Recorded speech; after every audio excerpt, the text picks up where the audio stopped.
Morning. Welcome to the Cory Morgan Show, Friday, June 25th. Yeah, it's the 25th today. Where does the time go?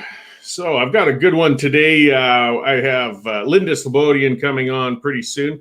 Linda was an investigative journalist with The Sun, I believe with the Herald as well. She was with the old Western Standard and Alberta Report, and she's doing things for the Western Standard now, and she's written some fantastic columns and pieces on things she's dug into. After that, I'm going to be getting on with Clinton Desveaux and possibly Mark Petroni joining me. We'll talk some federal politics. Parliament just closed up. It's looking very likely we're going into a fall election, so we see how the picture looks before we go into summer. It's going to be a summer of unofficial campaigning. We just know that. And let's see what chances we've got to coming into a better country this fall. Personally, I don't think it looks very good, but we'll see. Things that are looking good, though, are things at the Western Standard. We got a great readership base growing. You know, we report on things that other publications don't. We talk about things other publications won't. And we rely on subscribers and advertisers in order to do it. We don't take a nickel of tax dollars in order to do this. And the subscriptions have been great. If you haven't subscribed already, sign up. You know, there's a free trial. You get some degree of free stories to check it out, get used to it. And, you know, it costs less than an old newspaper subscription does. And you get all of that content and you help support us. And we aren't taking tax dollars and they aren't offering them to us. And the other thing that helps us along, of course, are our sponsors. And they've been great. One of whom is the Canadian Coalition for Firearms Rights. And nobody works as hard for your ability to use and own firearms. These guys have been sponsoring us for a while now. Check out the CCFR. You go to firearmsrights.ca and you can click why join us, and it'll lay out why you should join. Give it a look. You know, I mean, this is really important. These guys, you know, there is definitely a push on to take away your property, to take away your firearms, take away your right to just go out and have a good time, do some plinking, do some hunting, whatever you want to do with them. That's the thing. You shouldn't have to justify what you want to do with firearms, assuming you aren't harming somebody else. Shouldn't be the government's problem, but you know they aren't going to leave it alone. So the CCFR with firearmsrights.ca is fighting to make sure you can keep and maintain those rights. We don't have a Second Amendment, but we do have the right to property and a great number of other things, and we need to stand up for them. Another sponsor we have is the Resistance Coffee Company. These guys are great. So I ordered their coffee. I finally got around to getting it in, and it was very good. These guys, you know, if you're tired of buying things, finding out that some of your money went to some woke, politically correct cause from that company because they were virtue signaling, you know, essentially with your dollars you don't want to contribute to, well, you don't have to worry about that with the Resistance Coffee Company. You can see with their logo, you know, with those crossed rifles up top.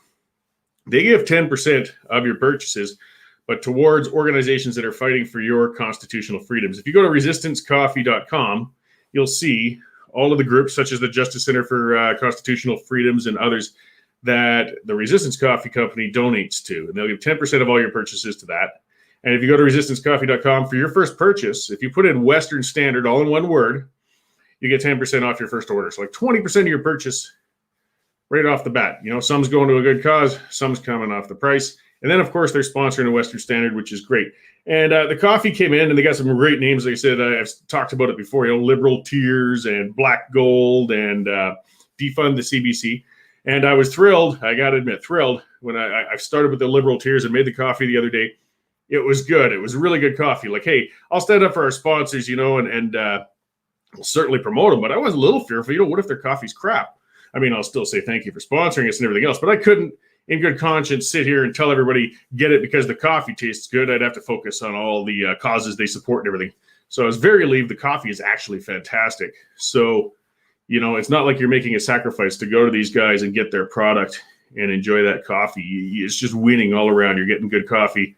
You're supporting good causes. You're supporting the Western Standard.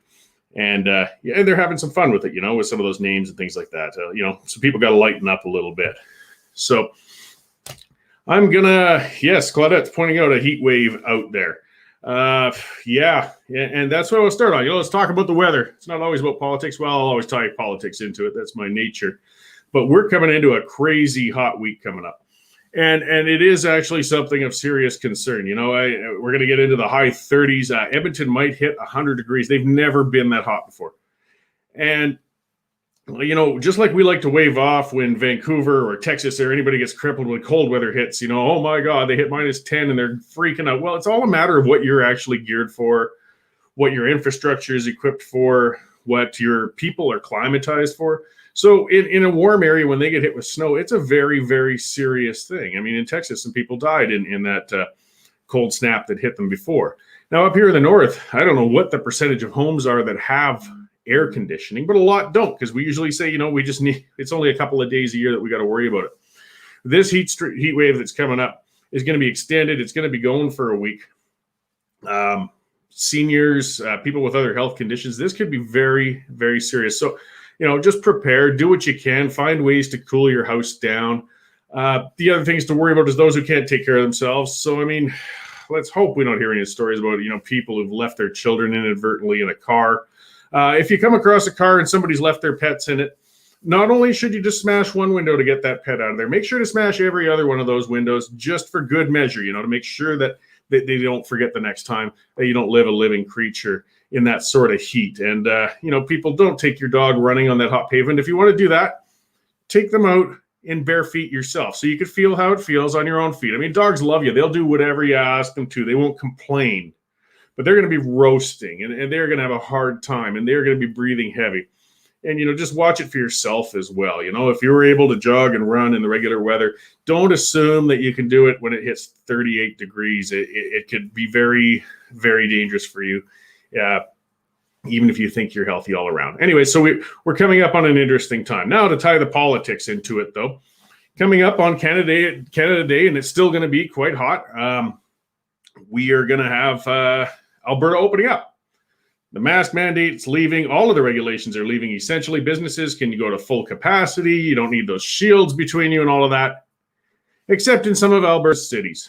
Calgary, the head Nenchi, wants to keep the face diapers on probably all the way till the end of July, maybe even longer. They wrote their legislation to go all the way to the end of 2021. Edmonton, it looked like the majority of their council wanted to lift the mask mandate on July 1st, but now through some point of order or something, they might be putting off that discussion for a few days past July 1st as well.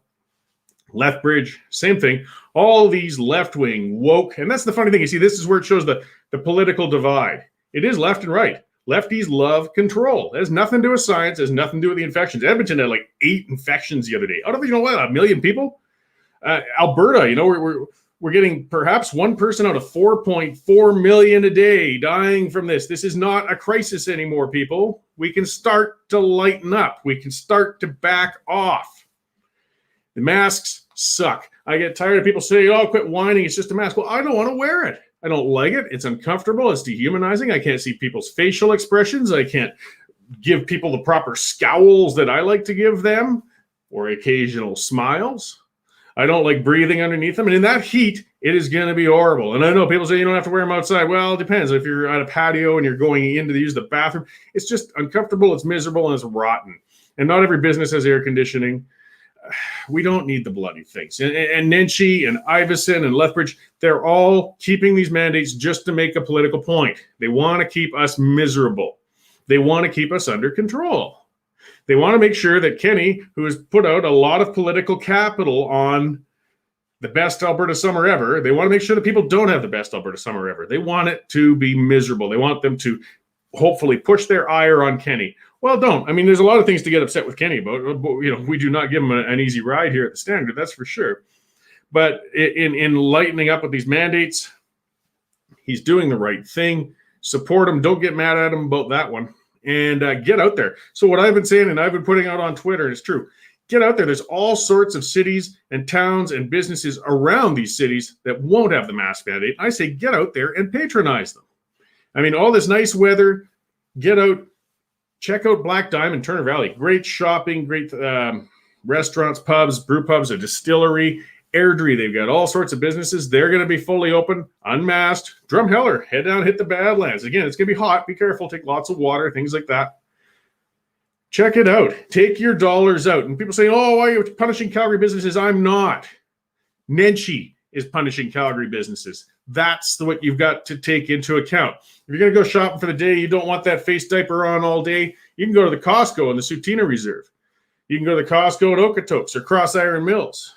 Oh, we got all sorts of options, Home Depots, all sorts of businesses that actually, when driving outside of the city, when you consider the construction season in the city of Calgary, it's just as fast to get out there and shop outside of city limits as to do it within. So get out there and do that. This will help put that pressure on. Everybody else is moving towards economic recovery. Well, I feel terribly for the Calgary business owners. I really do. The rotten anti-business council and mayor they've dealt with for this last 10 years. And they are anti-business. I mean, they actually had to protest outside of City Hall a few years ago. A small business protest because of some businesses were getting hit with 400% tax increases. Nenshi and gang are anti-business. It's not a theory. That's reality. And they're going to the polls this fall. Nenshi's not. He might be going to the Senate.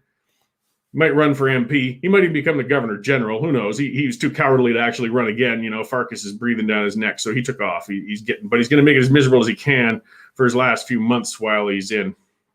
And Cheryl Dawn's asking, what if businesses still require masks after the mandate's lifted? Well, in that case, it's up to them, to be honest. If you really feel that strongly about it, tell the business and don't go there. But I mean, that's kind of their own choice. I mean, the whole thing is choice now. It's leave it up to us. I mean, that's something that the mask aficionados, and I swear they're almost like fetishists, is they don't like choice. Let us choose. If I don't want to wear the damn mask, I won't wear it. If you want to wear it till the end of time. I don't care. Wrap your head in cellophane every morning. It doesn't bother me. It's not my problem. Put on a gimp mask with a little zipper over your mouth if it makes you feel better for yourself. That's up to you. I'm not telling you what to do. I'm telling you to stop telling me what to do and telling others what to do. Leave it alone. The infections are down in the toilet. We're coming into what might not necessarily be the best summer ever. Who knows? We'll see. But it's going to be one of the hottest ones, obviously. And I don't want to wear a bloody, gagging, stifling mask as I go through it. And I don't need to. The numbers aren't there. As others are pointing out, Texas, Florida, all sorts of other jurisdictions got rid of their mandates. The doomsayers all went wild. They had a lot fewer people vaccinated than we do. And guess what? Things are fine. Their economies are recovering. People are enjoying themselves. They're getting out there. They're looking back on the pandemic. We're still immersed in it. And this fear-mongering crap, the mainstream media, I torture myself with it at night. I'm looking forward to when the Western Standard gets enough sponsors and expands. And, of course, other hosts, because I don't want to watch myself. But, when we get some evening programming on, so I don't turn on the news just to see what's up, because I see them lead in with always the most fear-mongering, negative crap you can imagine about the pandemic. Whatever statistic is the most scary, they will report on it. They love talking about, the Uber double, triple whammy variant lizard people thing, whatever it is this week. Oh, my God, there was somebody who was fully vaccinated who died. Even after being fully vaccinated, this is going to get us all. Well, wait a minute. Let's look a little further. Oh, yes, this was a woman in her 80s who was already in hospital, who, I hate to say it, but was already had one foot out the door. I mean, COVID might not even been what killed her. It was just one of the contributing factors at the end. Let's get real about it. But the headline doesn't go there. It just talks and says, oh, my God, these vaccines still might not save us. We still might die from these crazy variants now.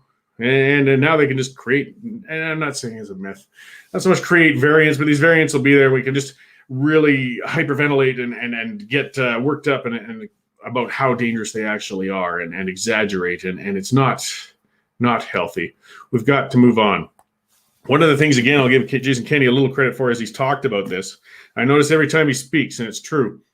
No matter what, this bug, COVID-19, is going to be with us for a while, no matter what we do. It's going to be hanging around. So we've got to accept that. We got to live with it. We got to work around it.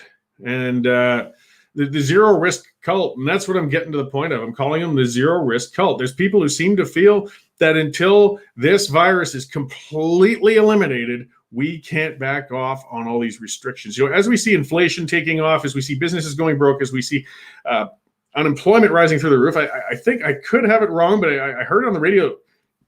Alberta had 17 overdose deaths a day last year. It's no coincidence. This came along with the restrictions that have put so much economic and mental pressure on so many people. Addictions have gone through the roof.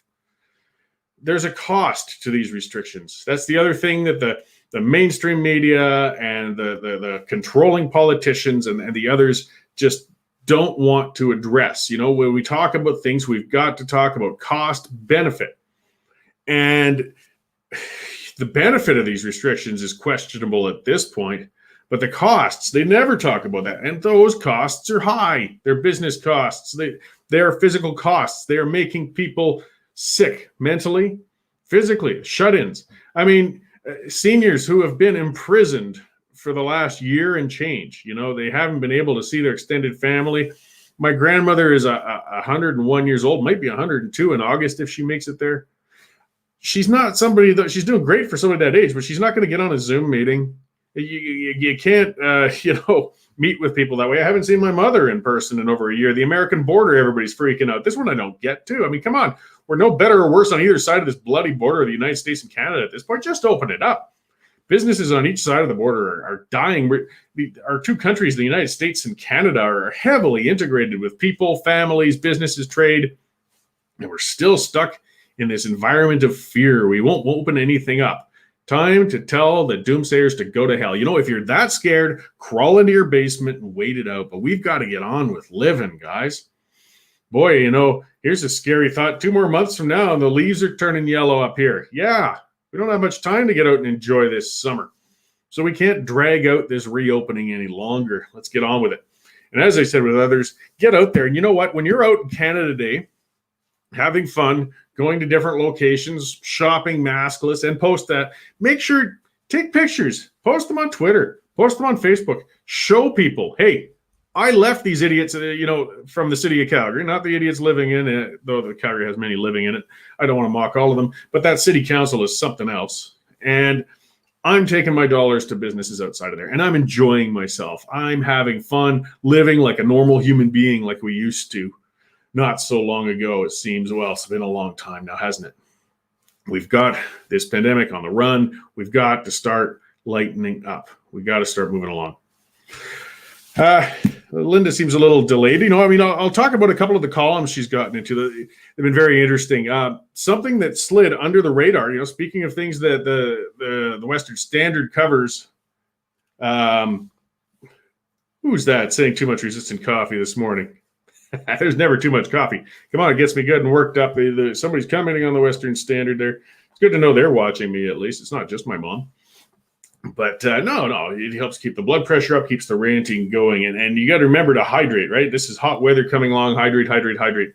I consider coffee to be hydration. I'm doing this for my safety and everybody else's safety. If you think I'm grouchy now, think about me when my caffeine levels are low. Oh, it's a terrible, terrible thing.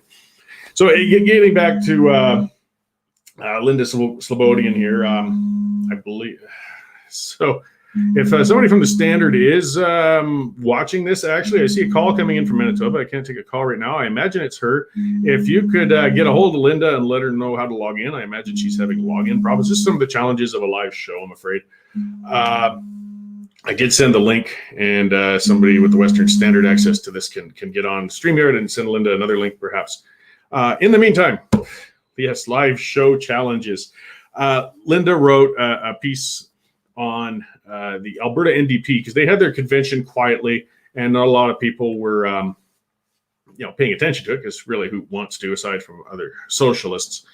And one of the things they passed was to legalize homeless encampments in municipal parks. This is for real. They wanted to make it so that tent camps can set up in municipal parks and we can't do anything about it. This is how insane the NDP are. Now, I know we've got a massive homeless problem. We've got a massive addiction problem. Again, that's tied in with the restrictions and the lockdowns that the NDP want to keep going for years. But I mean, for those who remember Occupy Calgary, when we had a bunch of bums and squatters in Olympic Plaza in Calgary. Let's see, what did they have go on there? Multiple sexual assaults. I believe there were a few drug overdoses. There was a tent that caught fire that somebody harmed himself with. There was public defecation. Two of the Occupy Calgary, two of them, and I documented that because I was watching that quite closely back at that time, were charged with child sexual offenses since then. Like, these are not nice people who squat in our city parks.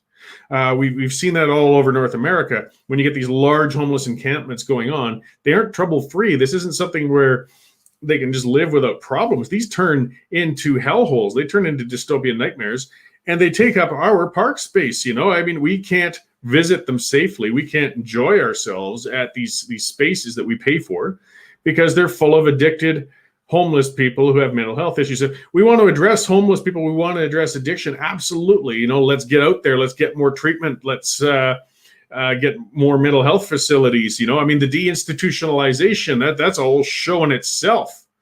This has been going on for a long time, since one flew over the cuckoo's nest, and everybody thought that facilities for mental health treatment were hellholes. And I'm certain some of them were. I mean, some institutions were terrible things.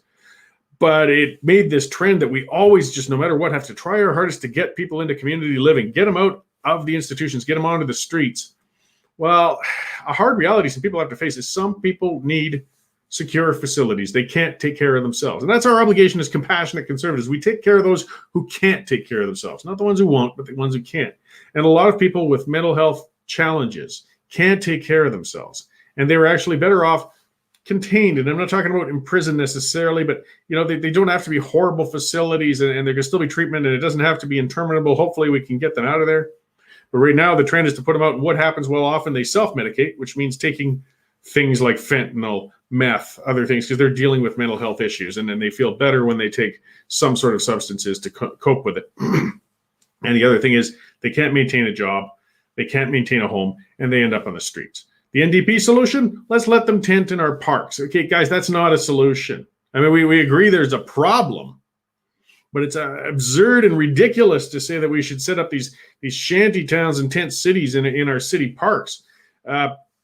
Again, we can't just keep kicking them out all over the place. I understand they need somewhere to stay and sleep, but just to let them set up in any city park, no, that's just ridiculous. And what Slobodian pointed out fantastically through that was the hypocrisy of it. The NDP have really been on about how the UCP government is going to close all of our parks down, and we won't be able to visit them, and they're going to be privatized. I'm sorry, I get a message. And yet at the same time, they want to ruin all of our municipal parks. Let's see here. We're having some technical issues with the Western Standard saying, yeah, Linda's computer isn't handling it. Can I do it by phone? I'm afraid I don't have a phone option for this. We could try putting her through speaker on your access, whoever that is. I don't know if it's James over there or whatnot. I'm not sure how well it would come through, but it's worth a try. I'd really like to talk to Linda there. And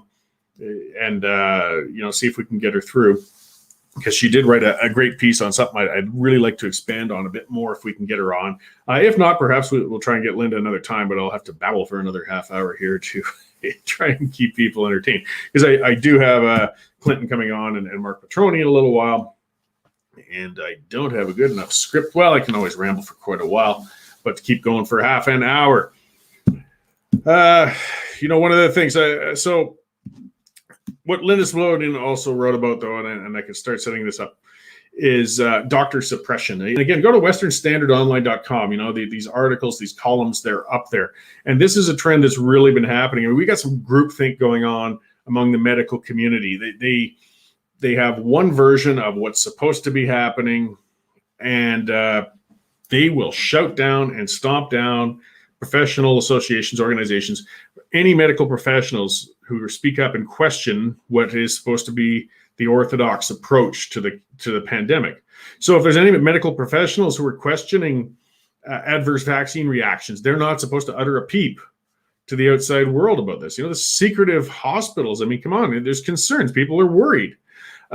Maybe the adverse reactions aren't that bad, but when you see them trying to hide it, that's what makes people even more worried, and it makes them less inclined to trust vaccinations.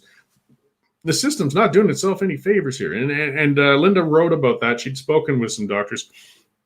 Other areas of things is treatment. And that's something right off the bat. Again, and we saw that from last year with hydroxychloroquine. I always mispronounce that one. It got politicized, And this shows some of the hysteric atmosphere and politics we have. Because Donald Trump talked about that as a treatment, and as soon as he did, the establishment immediately said it's all wrong. Like, look, I'm not a big Trump fan myself, never have been, but you can't assume everything the man says is wrong. And what it did then was anybody who even mentioned it got canceled. People went wild. And it's the wrong reason. It wasn't a scientific reason for cancellation or anything like that. It was just that they wanted to score political points. So yeah, when Danielle Smith was on radio, she even retweeted once something talking about it as a treatment. And due to that, she got just laid upon. I mean, the radio station was backing off, apologizing the works. So it's not even up for discussion, and it's ridiculous. So just a second, I see Dave here in the lobby, I think, and I'm going to pull him in for a minute. I think he's trying to get discussion, and it's ridiculous. So this is like, how you doing, Dave? I'm doing okay, Cory, but I'm not having as many technical problems as you. Although I am definitely not Linda S, as you can see by the name there. No. If I recall, Linda's a lot prettier than you are. Nothing. She is. So James is working with Linda right now to try and get her up and running. But in the meantime, I guess you're stuck with me. Oh, that's all right. I've been babbling, which is par for the course with me anyways and everything. I see you're dressed in your summer wear there for the day, looking good. What kind of stories are you working on today in the Standard office? Well, we've already published some good ones, just stories out of Ottawa that just make you shake your head. We've done one on the Canadian tax law. Even Canadian revenue agency people say that it's too confusing for them. I mean, if they can't even understand it, I'm not sure how we can. Another story in there on the Liberals refusing to hand over millions of more documents in terms of the pandemic. They're sitting on them. House of Commons has voted to have it released, and they're refusing to do so. Got a story on the Feds saying that Chinese secret agents very active in Canada and are actually threatening Canadian citizens, including students on campuses and stuff like that. We got an interesting story on the $15 an hour minimum wage. Federal government report from the Labor Department says that actually cost kids jobs, and up to 5% of all jobs go when that $15 minimum wage is introduced. And got a story on the head of the public service, who yesterday praised the work of Ian Stewart. He's the head of the Public Health Agency, who was, for the first time since 1891, censured in the Commons for refusing to follow their orders. And even then, he's refusing to cough it up. And this effort has gotten him praised by the head of the civil service in Canada. So the usual chaos and stuff out of Ottawa at the moment. Well, it keeps you busy with lots of subjects to write on. Anyways, as I said at the top of the hour, I got a couple guests coming on, and yeah, we're going to be hitting that federal front. Minimum wage, I mean, that's usually a provincial jurisdiction sort of thing. I imagine they're dipping into that just to try and put some feel-good policy out before getting ready for a fall election, I would think. Of course they are. It's part of their campaign to court young voters. It's already $15.20 in British Columbia and $15 in Alberta, so it's not going to make a lot of difference here. The other thing we're keeping an eye on is rumors of an expected cabinet shuffle in the Kenney government coming down this afternoon. Lots of birdies are squawking and telling us it's going to happen. And we know how the government loves to bury news on Friday afternoons, especially hot Friday afternoons before beautiful weekends. Yeah, well, that's it. I mean, this is the time when you kind of take out the trash, right? Like we're coming into the Canada Day sort of broken up week. We got the hot weather. If you want to do something that you don't want sticking in the minds of the voters, a Friday afternoon right now would be the best time to get that out there. So it'll be interesting to watch and see what's coming there. Exactly. And I'll be stuck at Western Standard World headquarters waiting for it, I guess. Right on. Well, thanks for the update, Dave. And as I said, if James is working with Linda in the background, we can grab her another time if need be. And she's writing some great stuff. It's just we got these challenges with a live show that we still are ironing out. So. Yeah, I will give you a bit of a clue as to what she's writing for tomorrow, Cory. She had a very lengthy interview yesterday with Maxime Bernier, head of the People's Party of Canada, talking about his arrest in Manitoba a week or so ago. He's actually due in court in Winnipeg very soon, and the shameful way that the RCMP treated him. It sounds like the RCMP were sent out from Winnipeg, almost acting on direct orders from the Pallister government, and handcuffed Bernier and threw him in the back of a police car. And he was very shaken up by it and very quite disgusted with the RCMP's actions. So Linda's going to have a column on that coming up shortly. And I know she's very upset and thinking of buying a new computer now, just so she can get on her show. Maybe Derek will let her expense it. Yeah, we'll see with that. If we're getting in line for the new computers, I'll put my chit in on that as well. But yeah, and I'm looking forward to the columns. Technical difficulties aside, again, Linda's done some a history of excellent investigative reporting, so well worth reading. And again, reminding our listeners, if you aren't subscribing already, get on there. She writes some great stuff, and we're seeing some terrible optics coming out of Canada. I mean, this stuff's going international. When we're seeing political leaders put into police cars, we're seeing the American Senate now talking about how Alberta arrests pastors. I mean, this is some pretty heavy duty stuff. We seem to be getting better coverage in the States than we are in Canada on some of it. We are. I did a story yesterday on a U.S. Republican senator called Josh Hawley, something like that. I can't pronounce his name. Anyways, he sent off a letter to the Senate's religious sort of awareness committee asking for Canada to be put on a religious watch list. And he specifically cites the cases of Alberta pastors being arrested and thrown in jail, including James Coates from Grace Life and Tim Stevens from the Calgary Baptist Church and Art Pawlowski from the Calgary Street Church. So what Alberta is doing is certainly getting noticed all around the world, and even in the hallowed halls of the U.S. Senate. Yeah, what an embarrassment. We do have a free country. I mean, it's funny.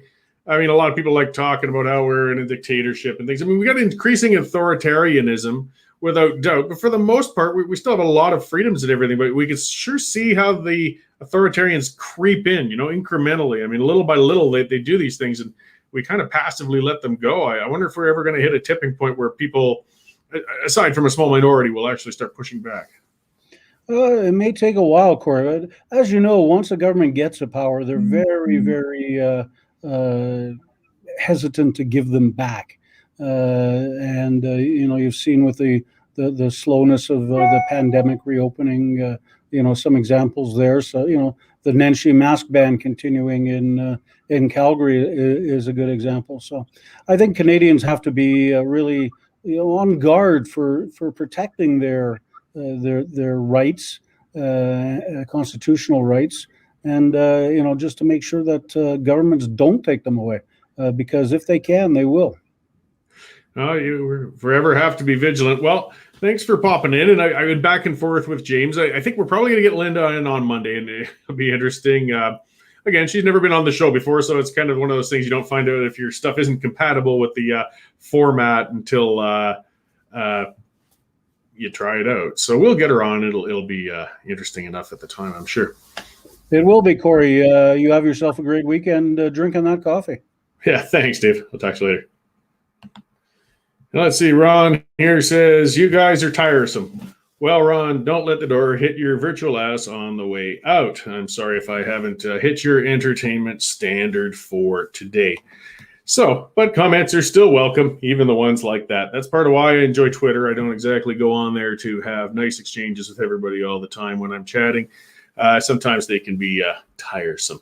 Somebody commented, Andy said the minimum wage is no longer 15 in Alberta, I believe $13.50 now.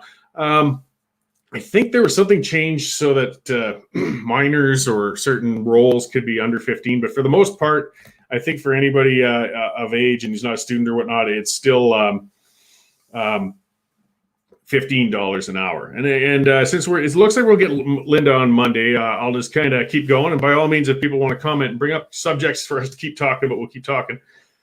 For those that don't know, I did own a pub for 5 years. I sold it just before the pandemic hit. It was April of last year. We handed off. I feel for those new owners, they're still hanging in there in Prentice. They're doing a great job. What a year to try and run and open a pub. But during the 5 years that my wife Jane and I ran it, we unfortunately also with ourselves timed it, whereas we purchased the pub just as the NDP got in.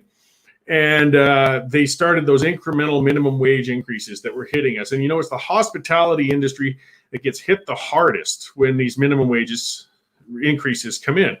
And it really hit our bottom line. And I wrote a blog posting on my own site at corymorgan.com a few years ago on that, because there's so much misunderstanding about how minimum wages work, how part-time jobs work, how entry-level jobs work.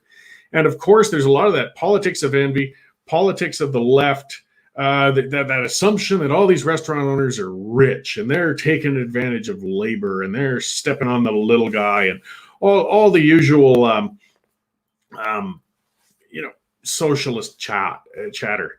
And it's not true at all. And if you look, it's very out in the open. The average restaurant and bar in Canada has a profit margin of about 3.5% to 5%, depending on what type of bar or restaurant you're looking at. A really good one. I think we were doing okay at 8%. But you got to sell a hell of a lot of beer and French fries and burgers to make a living at an 8% margin. And then some people say, well, just raise the prices. I'll come out and pay more to make sure you're paying. And here's their favorite one, a living wage to your employees. Well, there's a bunch of baloney going on in there. For one, you won't come out. You talk big, but you will not come out. I know that. You raise those prices too high, most people will go somewhere else. It's an extremely competitive industry. And those who will continue to come out, and good on them, and embrace higher prices, they still have limited budget. So sure, they'll come out, but instead of coming out 3 times a week, they might cut it to 2 times a week. You can't just keep raising the prices to pay every dishwasher a living wage. Where it is a living wage, that's where it starts getting, questionable as well. What's a living wage in rural Alberta, where you could buy a home perhaps for $150,000 versus, downtown Calgary, where it's going to cost you $500,000 to get a decent spot. Why is everybody entitled to a living wage no matter what they do? They're entry-level positions, they're part-time positions, they're supplemental positions. And when I moved to Calgary, minimum wage back then, I'm showing my age, but I think it was like $6 an hour. So what did I do? I worked 2 jobs and I had roommates. That's the way it goes. You climb the world's scrotum pole of living. You better yourself. You make yourself more valuable in the labor market, and you will make more money. It takes some time. As Rose is pointing out, or some other, there's a crazy article I saw where tipping is now considered racist. Who knows where to begin with that? Part of what a lot of anti-tipping sort of people, there's a bit of that movement as well. And again, in that blog post, I think I'm going to do a video on that whole thing down the road, because I'll break it all down. I showed the charts on it and everything. No tip models, for one, fail. They fail everywhere they're tried. Earls in Calgary tried it. It failed. The reason that the left hates tipping, it's merit-based, because the better workers make more money. And they don't like that. We're supposed to be all equal. It doesn't matter how much you put in. You're all supposed to get the same amount out. Worked great in Mao's China, didn't it? Or the Soviet Union. It really is. They're all symptoms of the same thing. I know it sounds like exaggeration, so I talk about the communism, but you look at those same bare principles of envy, entitlement, laziness, expecting to be compensated at the same level as everybody else, no matter how little you put in.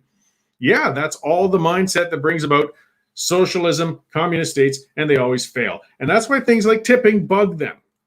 And it's kind of interesting as we get closer to a cashless society, because we could really track those stats a lot. Because we did tip out the kitchen, by the way. Most restaurants do that as well. just so you know, a portion of the tips for every server typically will be set aside and it will go towards the kitchen staff. The front end still tends to make more money than the back, but it gives some incentive to the back to get those tips because they contribute to the whole thing too. It's a tough business. It really is.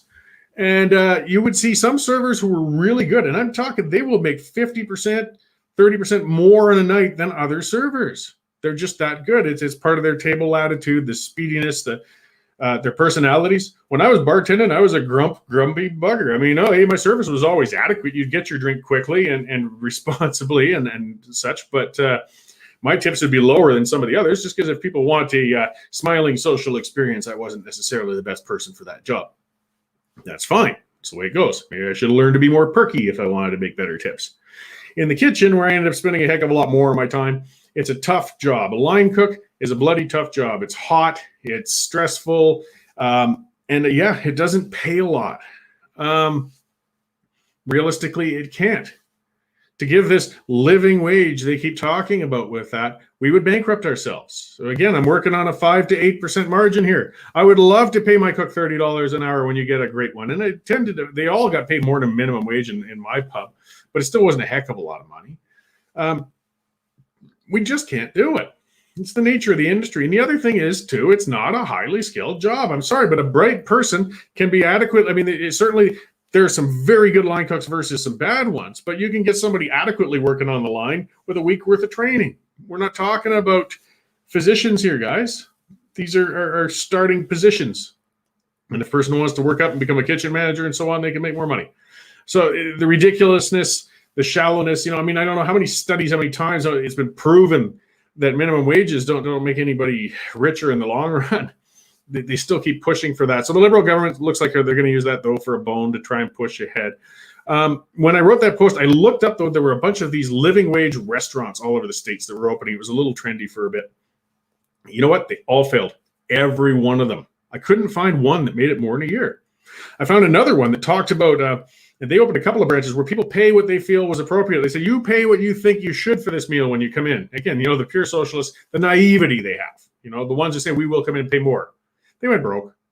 There was one that was outright communist, and they were a Marxist restaurant. If you look it up, or again, I'll have to dig those numbers up when I do my piece on this. I'm going to have to do something on it because that one was hilarious. Because all their staff quit because again, as with every commune and socialist environment, the handful of those making all the sandwiches and doing all the work got tired of being paid the same as the ones who just sat around and did nothing. Gee, who saw that coming? So, we do have a crunch coming in the service industry. Because I've seen that they have a labor shortage coming. And you see the same responses on social media from the same idiotic leftists. They say, if you just paid a living wage, you wouldn't have a labor shortage. All right. No, we're just going to have a shortage of jobs is what we're going to have. It cycles that way in the end. The problem is, and they're saying, it's just a free market. They won't come out to work because you're not paying enough. Well, no, when you got a $2,000 a month bar for sitting with your thumb up your ass, it's not a proper market. When you can be paid that much to sit around doing nothing, then the market will be skewed. And that's what we've got right now. And I understand CERB had to come in. When the government makes it illegal to make a living, and that's what they did, they are obligated to do something so you can make your bills. But it has a consequence. And some people say, nobody can live on $2,000 a month. Sure they can. And they're trying, and there's side hustles you can do, and there's gigs. And there are people who are just, again, more than happy to live on the cheap, take in every social service they can, and live like that. I know it sounds unbelievable to those of us who work for a living, but there really are people of that mindset. And there's some people who just slip into that hole. During one of my relationship breaks in my younger years, I lived in a fourplex in Forest Lawn for about 4 months with a roommate. And I tell you what an experience that was. Some of the best parties I'd ever enjoyed were living in that part of town. But some of the most irresponsible, entitled, and lazy people I'd ever met in my life did dwell there. By the way, there's some fantastic people in Forest Lawn as well. And there's some great parts of that district. And a lot of it's just working people getting up and just need to live somewhere affordably so they can get rolling. But there's also a hell of a lot of bums in there. And when you get to see them firsthand, you get to see just how bad it gets. Rose asking if I know anything about the overhaul of the disability benefit. I'm afraid I don't. So you know what? I won't speak to it. Yeah, but I'll look into it for sure. Claudette pointing out automatic tipping is terrible. Services is great already. For those who've gone, there's some people say we should go tip free, and fair enough. I went to Australia a few years back, and they've got, they're tipless down there. They don't do it. And I loved Australia. It was great. The climate, the beaches. But one thing I couldn't stand, I couldn't get good restaurant service. I'm just raised and used to this North American service, and tips are what facilitate that. So to accommodate for this lack of tips and for these living wages for everybody who's in there, what they've done, of course, is gotten rid of the service. Everywhere I'd go to a bar, you wait in a lineup and order off a board for your food, and they would either give you a little remote control disc that would vibrate on your table when it's time for you to get up and pick up your food, or they would give you actually just a number that would be called, and then you go up and get your food. Then you wait in another line and get your drink. And of course, you got to pay each time. It was only in the fancy spots where you could actually run a tab and get some table service. And you're waiting in lines back and forth. You finish your drink, you got to get up, you got to pay again, you got to get another drink. It's all purely self-service. That's fine, but sometimes I don't want to. I want someone to come serve my table, and I'm okay with tipping them for that. But this is the only model they can afford. So that way, that restaurant, of course, would only employ, half of the people that North American restaurants do. You see, that's the thing for the people who talk jobs. Well, you bring these living wages things about, there's going to be some individuals making a higher hourly wage. They'll make less than a good server who makes tips, by the way, though. And fewer people overall working all together. Is that a better outcome? I don't know. I guess it's questionable. But for people who think we should live in a tip-free society, give it a crack first. It's not all necessarily all. Some people seem to think it's cracked up to be. It is not that great. Okay, I'll pivot away from that with the service industry, though. I'd like to hit on that more down the road because, again, I think there's a lot of misunderstanding on how things can be fixed through government mandating of minimum compensation levels and things such as that. Again, it's the same attitude and mentality. People think we can print money to make ourselves rich. We're going to be paying a consequence for that pretty soon, too. Somebody else mentioned actually a rebel truck going around the city. My thoughts on that. Boy, I should be keeping more track of things, Linda. I'm not sure what they're doing, but I like what Rebel does. Sometimes they really like to stir things up. Let me know what that's going on with the Rebel truck there. And I'll speak to what I think on it. Getting back to Linda Slobodian, so doctor suppression. Something about a month and a half ago I went out, and I couldn't quite put enough stuff together to make a full story on it. But I met and sat down with a Western Canadian physician. It was a nice, day trip driving a few hours and getting out. And that's the best description I could give this physician. It was very important that it had to be anonymous, and I was put on to this doctor by a very credible person, and he had been treating his patients with ivermectin. He felt that the numbers he gave me at the time, I don't have the notes handy because I wasn't planning on going to this today, but still it ties into what Linda's talking about. He had about 100 diagnosed COVID-19 patients. So people who've been positive, they've got it, they're symptomatic, and he prescribed them ivermectin. And now he's not allowed to tell other physicians that. You are not allowed to let them know. But he says of those 100, only one went to hospital. And he said that one didn't properly follow the prescription and orders he'd given him as a doctor. He felt very strongly that ivermectin was working effectively on reducing the blood clotting and things that happen in a person's lungs, because that is what kills you with the COVID-19 for those who do get harmed by it. And he's not allowed to even talk about it. Why is treatment so suppressed? Why are we not even allowed to speak of it? And why was this doctor I met with? Yeah, he was fearful. He could lose his license. He could lose his job. He's an emergency room physician. He's got a practice. But why can't we look at treatments? If this was the grand emergency that we're in, shouldn't we be looking at everything optimistically to see if it's effective, to see if it'll help? Ivermectin, this isn't something new, too. We're not talking about a doctor who's saying about prescribing something extremely dangerous or untested. If you walk in to a doctor's office and say, I got scabies or I got a tapeworm, they're going to give you ivermectin. They treat people with ivermectin. This isn't brand new. Same with the hydroxychloroquine. They use it for malaria. So these aren't applications that have never been used on people. And ivermectin, for those who own horses, you give that to them regularly to keep the parasites off them. Now, I don't know enough about it to definitively say if ivermectin works or not, but there's more and more discussion. Oxford University now, just recently, has said they're studying ivermectin because they've seen some promise. They did see in some preliminary tests that it reduces the viral growth. And again, this is something that's beyond my educational level. But this is Oxford, guys. We're not talking about, some cornflake university in the backwoods of some odd place. But why is it that we're 16 months into this pandemic and now the heavyweight universities are having a closer look at treatment options? Why weren't we doing this off the start? And kind of before I got rolling on things, I was talking about how they've politicized it because Trump started onto it, and now anything Trump says is automatically evil, so we can't talk about it. Ivermectin falls into the same things, hydroxychloroquine and these other treatments. Get the politics out and let's look clearly at it. I mean, if we talk about with all of this hysteric, if it saves one life, well, this stuff might be saving some lives. Let's look closer at it instead of canceling and shouting down anybody who speaks to these things. There's got to be other alternatives. As Cheryl's saying, ivermectin's off patent. There's no money in it for Merck. So they're redeveloping something similar but patentable.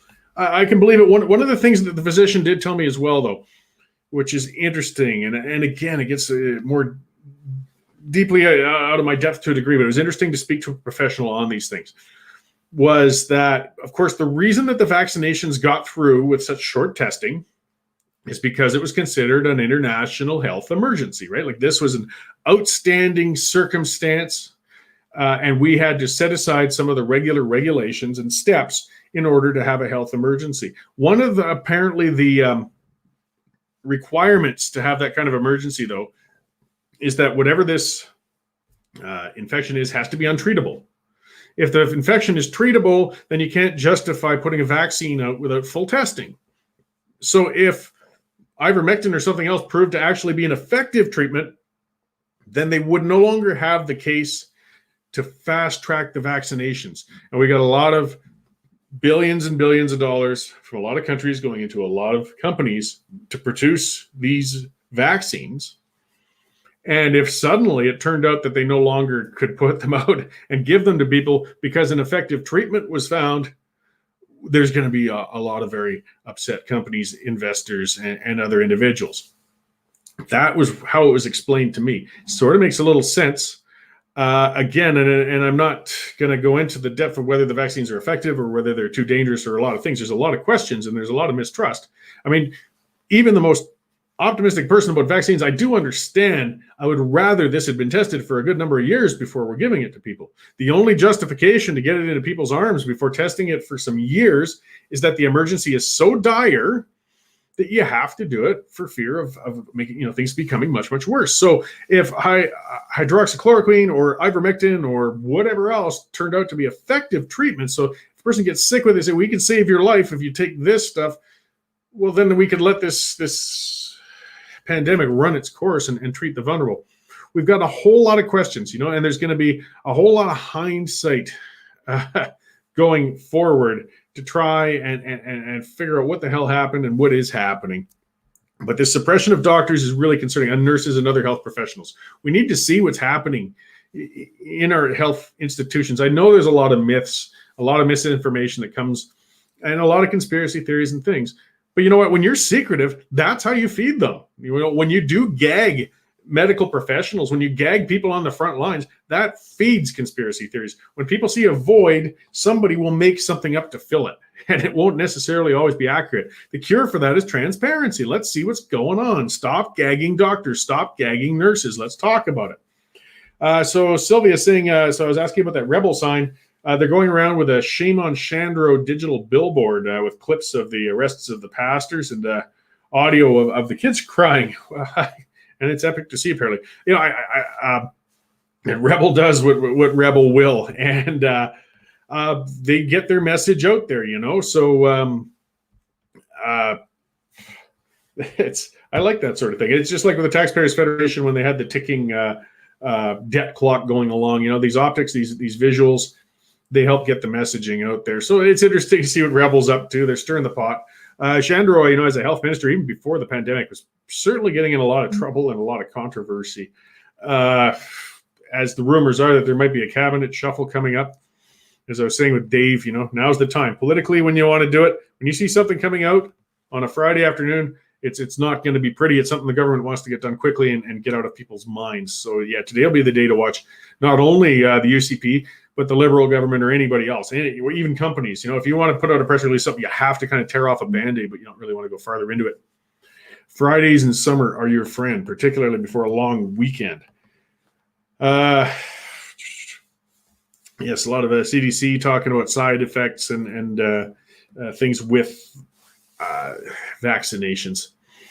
It's a tough area, and that's why I want to hear as much as possible. I get on social media and I like to poke at and stir up the people with the true anti-vaxxers, because there's some people who just they feel vaccinations are all a conspiracy and that they're terrible and they will never take one under any circumstance. But they have the right to be that way, and I have the right to bug them. But when we want to have real discussions, when we want to go into things on the efficacy of treatments, vaccinations, we need to open it up. And, the secretiveness, the groupthink, the swarming, and it's not just, it's interesting to watch how communication's evolving. Look at social media.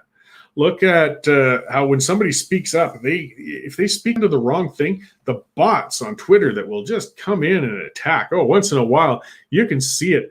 I'm trying to remember what one it was. It was something I tweeted a few days ago. Not one of my better ones, but obviously it triggered something because suddenly I've got all of these, 5-follower, 10-follower, 3-follower accounts, all just barraging my Twitter account, attacking me on it. Like, whoa, where did you clowns come from?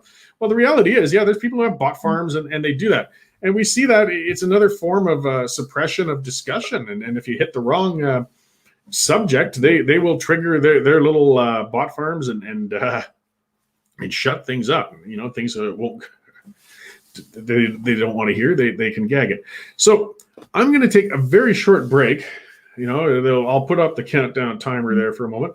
I'm going to have it. Looks like Mark Petroni coming on. I wasn't sure if Clinton was going to get him or not. It's great when he comes on there. He's from Saga 960 out in Mississauga. I'm going to get Clinton on because we're coming into a summer of, the federal session is come to an end, and there's a lot of politics to talk about. There's polling numbers to talk about. There's strategy to talk about. There's always more to talk about, and we're going to get talking. So bear with me. Let me put things on for a 1-minute break, and we'll get back on and get on to some federal issues for a while.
Okay, I'm back. That's better. I see Mark disappeared from the lobby, but I think he's having maybe some technical issues there too. I'm certain he'll be back.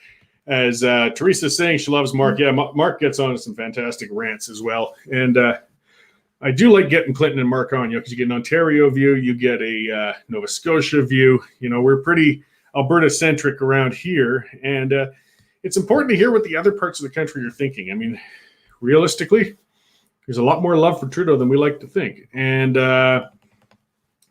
it's personally, I think we're in for a Trudeau majority coming up. But I mean, getting those perspectives, I mean, we got to see what people are thinking across the country if we want to make changes or see why we can't make changes. And it's important to get those other voices out there. Claudette pointing out, wait till Trudeau's hate speech is enacted. Or I imagine you mean the legislation. I think it's Bill 36, if I'm not mistaken, C36. They kind of threw that out just before the end of the session.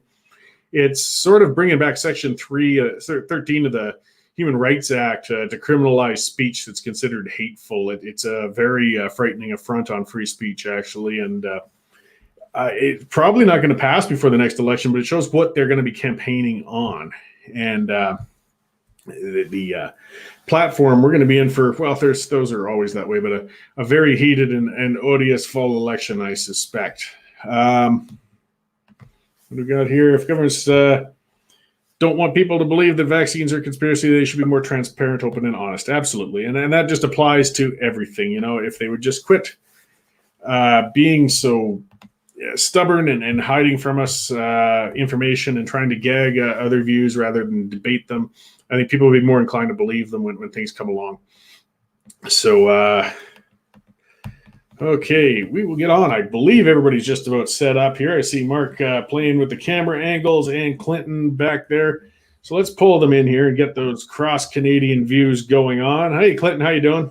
Good. How are you doing, Mark? Can you hear me clearly right now? I'm hearing you good. I'll pull Mark in there. There's Mark. Hello, how are you? Good. Thanks for coming on. I always love it when Clinton can round you up to get in here and give these viewers, again, something other than my rambling points of view out there, especially on these federal issues. Because as I was saying earlier, we can be kind of introverted and Alberta-centric, and we forget what's going on across the country at times. I think you should be more introspective anyway. I think you guys should be thinking more about the future of Alberta within Canada, given the possibility and perhaps even probability that we're going to have a Liberal majority government. But I know you want to start off with Clinton. This is Clinton's show and your show, Morgan, so I'm not going to hijack it just yet. Oh, quite all right. You're going right where I like going anyways. So, but yes, to set it up, Clinton is kind of, and for those who haven't seen him on before, he loves the polling and the data and the stats, and he watches it very closely on the federal front. And so perhaps, Clinton, if you could kind of run down where our federal polling is sitting today. Sure. So this week there's been numbers that have come out from Nanos as well as Abacus data. So a lot of people that are sort of conservatives get upset with Nanos numbers for whatever reason, even though he's nailed every election essentially perfectly since 1993 from his days with Compass Research. And obviously Abacus data leans more conservative, with Bruce and Rick Anderson and David Coletto running that particular operation. So what's interesting is that in both sets of data, the conservatives are essentially in that the mid-20 range nationally. The Liberals are in solid majority territory. So what we're seeing is the Tories are between 23 and 27% nationally. And the Liberals are in that 37 to 40% range. So, what that basically means is that if an election were held today, that the Liberals would form a solid majority government, and the Conservatives would be in really deep trouble. In fact, I would argue that they would have a hard time holding on to 100 seats in the Canadian Parliament. So that gives you sort of a national breakdown of what we're looking at. And then if you want later, we can go into the regional breakdown. Sure. Well, and then Mark, so I guess we'll pop over to you, and when we're looking at, I see a freight train of a Liberal majority heading towards us. Is there any possibility we can turn this around in this next 2 months somehow? Yeah, you need a major Liberal scandal. But they do that periodically, and I think they're going all out to prevent details from what happened in that Winnipeg microbiology lab in 2019 and before. And we're talking about two researchers there, two Chinese researchers brought in. I mean, who gave these guys security clearance? Who knows? Possibly somebody in government maybe wanted to suck up to the Chinese. Why aren't these two arrested? What was the raid about? What did they do? What are they alleged to have done? I mean, that scandal is brewing, But of course, the Liberals have pulled out all the stops now, even going so far as to take Speaker Rota to court in order to stop this move towards releasing potentially damning documents related to that raid. We've already seen Ian Stewart, head of the public health agency, called on the carpet, and none of that has deterred the Liberals from doing everything in their power to prevent those documents from coming out. So that potentially is a major Liberal scandal. And so the Liberals want to go before that thing plays out. So I suspect that they want that majority back. One reason, besides continuing to push their tyranny on the rest of the country, is to use their numbers to block any further release of those key documents and any more potentially explosive details from what took place at that facility. And that's why the Tories, they can smell a potentially huge scandal there as well. So they've been pushing very hard to have a look at those documents.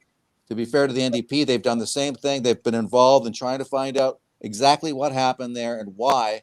And I think that could potentially help O'Toole and company. But we got to find out what happened first. And looks like the Liberals are heading for an election before all the details from that raid become public.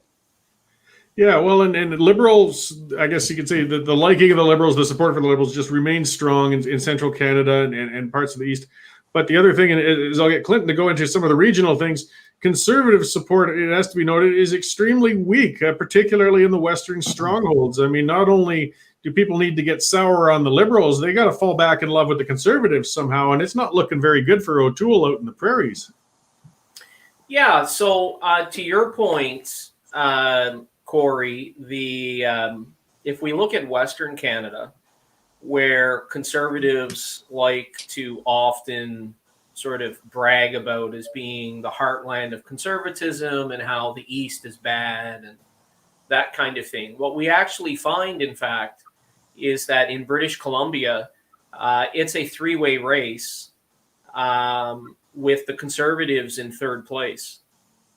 When we look to the prairies, this is where things get really interesting. So in Alberta, the Conservatives are leading, but they're not leading like they would have 10 or 20 years ago.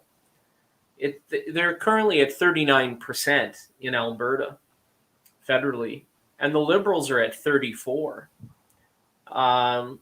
So, let's not kid ourselves. This is a tight competitive race that's going to occur in Alberta. And I am, I guess, one of the few, in a minority that generally believes that the Liberals are going to elect members of Parliament in Edmonton and Calgary, assuming that the current trends continue. And then when we look at the numbers in Saskatchewan and Manitoba, the Liberals are actually beating the Conservatives right now in the regional breakdown. So it's very tight, and it's almost a virtual tie. But in Saskatchewan and Manitoba, it's 34-33 for the Liberals. And, when we look at Ontario, well, that's where the blowout is. So, both the Abacus data numbers as well as the Nanos numbers show that the Liberals are way out in the lead. In Nanos' case, they're predicting 50% of Ontarians are comfortable with the Liberals, and only 27 are prepared to support the Conservatives. So what this means is that, if during this snapshot in time, if an election were held today, the Liberals would probably sweep, if not all of Ontario, most of Ontario. And when we look at Quebec, obviously your listeners understand it's a slightly different scenario there, where you have the Liberals, the Conservatives, and the Bloc Québécois. But even there, it's a dogfight between the Liberals and the Bloc for who's going to win the most seats. And then when we look at Atlantic Canada, it very much looks like Ontario in the sense that the Liberals are up at 50% support in both sets of polling data, and the Conservatives are back in the 20s. So they're back 25 points. So that's why I believe we're probably looking at a solid Liberal majority. Sorry, I didn't mean to hog all the time. I just thought we'd go through the numbers. Yeah, well, so and it's clear that in light of the numbers like that, and the implosion of the Greens helps the Liberals as well, because it gives another left of center vote that's going to move somewhere, and they're not going to go to the Conservatives. So I mean, you can tell that they're chomping at the bit to try and get that majority to withstand pending scandals, as Mark was pointing out. So when Parliament closed, I mean, we could tell again they don't expect to sit again. Some of them were giving their farewell speeches before the end of Parliament. The ones who weren't going to run again. They dropped a few bills that clearly aren't, again, unless we actually go through a fall session, these are not actually going to come into being. They're campaign planks is what they are. And we're seeing C-36, which is bringing back the hate speech laws. We're seeing minimum wage hikes. Mark, as we get into campaign mode, barring, the scandal breaking, what's the campaign going to look like? What kind of planks are people setting up themselves for? Well, barring a major Liberal scandal, I think the West is going to see what's going on in the rest of the country. They're going to see that Liberals are going to win big time in Ontario, like Clinton said. They're polling somewhere between 42% and 50%. From what I'm hearing, O'Toole could even lose his own seat. I mean, I'm not saying it's going to be a complete debacle, but it really looks bad at the moment. It's a snapshot in time. A lot can happen between now and Election Day, but that's the way it looks right now. So if it starts moving and the Liberals are in cruise mode and O'Toole continues to spin his wheels, although we're starting to see maybe some strength from the NDP, Jagmeet Singh polling in the high teens, now 18%. And maybe that's the result of some of the implosion in the Greens. Maybe some of them are going over to the New Democrats rather than the Liberals. But I think potentially this could be a huge debacle for the Tories in the sense that Albertans and people in Saskatchewan, right across the prairies, are going to see, oh, look, Liberals are going to the Tories are going to get slaughtered in Ontario. They're getting no traction whatsoever in Atlantic Canada. They're going to lose maybe half of what seats they have in Quebec. I mean, do we really want to have the one lone Tory rump going into Parliament, or do we want to have somebody representing us like the Mavericks who are going to say to the rest of the country, look, we're not happy. We used to want in, but now we want out. And so they're going to be the Western version of the Bloc Québécois. They're going to be the little group that's going to say, screw you, Ottawa. We're not interested in playing along. And the rest of Canada can pound sand. If they don't care about us, then we're going to look for the door. And so more and more Albertans might start looking seriously at the Maverick Party and think, if we're going to have somebody representing us in an atmosphere where the Tories are decimated elsewhere in the country, do we really want the Conservative Party of Canada, or do we want a party that represents our interests in the same way that the Bloc represents Quebec interests? So if that happens, then it's a wipeout for the Conservatives. I mean, if that starts to happen and we're midway through the campaign and O'Toole is getting nowhere and the Liberals are in cruise control, then Albertans have a choice to make. We want to be the lone area of the country, along with Saskatchewan, that has maybe 30 or 40, between those two across Western Canada, 30 or 40 Conservative Party of Canada members, or do we want somebody really there to send a message to the rest of the country, which is we're fed up, we're done, we're out of here. And when you couple that with the fact that a lot of people in the business community, as I'm hearing from my friend Jocelyn Bamford over at the Coalition of Concerned Manufacturers and Business of Canada, what are they doing? Cory, they're giving their money to the Maverick Party. They're not giving money to the Tories because they know the Tories are DOA. They're not going to win. And so they're not going to waste their money. They're not going to waste their time supporting the Conservative Party of Canada. They're already serving that up. Every time that call center, the folks in that Conservative Party call center call up and say, hey, we need your dollars to defeat Justin Trudeau. What are they hearing? They're saying, well, screw you. Get yourself a real Conservative Party leader, and then maybe we'll support you. In the meantime, I'm going to support the Mavericks because I know that they're going to push our interests here in Alberta and perhaps elsewhere in Ottawa like I said, in the same way that the Bloc. So if all that starts to roll out, then the Tories could be facing a generational defeat in terms of the kind of scenario that we saw, maybe not quite as bad as the early 90s, but pretty bad. Well, and maybe it's Can I time. just jump in? Can I just jump in here if you don't mind?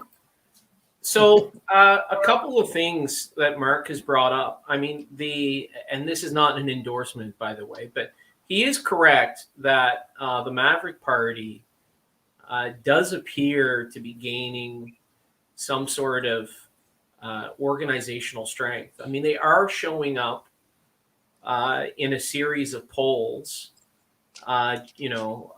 whenever those numbers come out. So, they started with nothing, obviously, and they've been able to show up on the polling data, on the charts and graphs. So that does speak to a potential loss of votes from the Conservative Party to some other entity. Well, and that is Jay Hill and the old reformers. I mean, it's some of the frustration, but we've been down this road before. We know how to do it. And, don't underestimate what they're going to do on the ground. I can see some of the pressure showing. I mean, the donations also indicate as much as polling does, as Mark pointed out. And as Clinton said, I don't think it's impossible to see a few Liberal members end up winning in Calgary, too. We got some swing seats. And when I see Naheed Nenshi, I still think he's posturing to run for MP. And in a couple of ridings in Calgary, it's very possible he could pull it off. And boy, he'd be right into cabinet. He knows it. And I mean, the way he's talking to the news all over. I mean, you can't turn on the news without seeing his bloody face up there talking about issues that have nothing to do with municipal politics. He's he's not running for mayor again, so he's positioning himself for something.